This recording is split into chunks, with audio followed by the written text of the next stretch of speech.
বলিউড অভিনেতা সালমান খানের বাড়ির বাইরে গুলি চালানোর ঘটনায় অভিযুক্ত দুইজনকে সম্প্রতি গ্রেপ্তার করেছিল ভারতের মুম্বাই পুলিশ।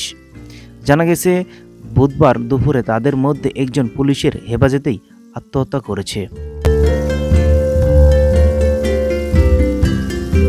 পুলিশ এ ব্যাপারে জানিয়েছে, অনুজকে গত 26শে এপ্রিল পাঞ্জাব থেকে গ্রেপ্তার করা হয়েছিল। বুধবার সকাল 11টায় পুলিশ লক আপের সাথে সংযুক্ত একটি টয়লেটে গিয়ে সে আত্মহত্যার চেষ্টা করে।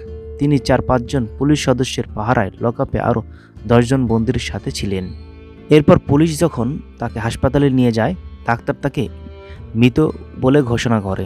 গত 14 এপ্রিল বলিউড অভিনেতার বাড়িতে এবং বাইরে গুলি চালানোর জন্য ব্যবহৃত অস্ত্র সরবরাহ করার অভিযোগ উঠেছিল থাপনের বিরুদ্ধে। সালমানের বাড়ির বাইরে গুলি চালানোর অভিযুক্ত ভিকি গুপ্তা ও সাগর পাল নামের আরও 2 জন পুলিশ হেফাজতে রয়েছে।